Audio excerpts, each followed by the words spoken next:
قابل قدر بزرگوں، نوجوان ساتھیوں، عزیز بچوں، اسلامی رشتے کی ماں بہنوں، السلام علیکم ورحمۃ اللہ وبرکاتہ۔ وعلیکم السلام ورحمۃ اللہ وبرکاتہ۔ ماشاءاللہ ابھی آپ نے مجھ سے پیشتر بہت ہی مختصر وقت میں جاندار شاندار خطاب خطیب دوران حضرت مولانا مکرم سبحانی صاحب سے سماعت فرمایا، اور میرے بعد جامع اور معنی خطاب آپ کو خطیب نوجوان حضرت اللہ حضرت علامہ مولانا عالم القادری صاحب جو علی رسول ہیں ان کی زبان سے آپ سماعت فرمائیں گے۔ میں یوں سمجھیے کہ تھوڑی دیر کے لیے جیسے کہ انگلی کٹا کے شہیدوں میں نام لکھانے کے مترادف حاضر ہوں، محبت کے ساتھ سماعت فرمانا ہے۔ الحمدللہ نحمدہ ونصلی علی رسولہ الکریم، اما بعد فأعوذ بالله من الشيطان الرجيم،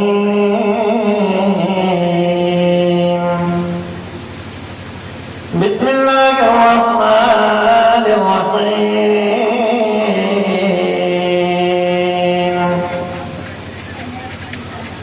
كل نفس ذائقة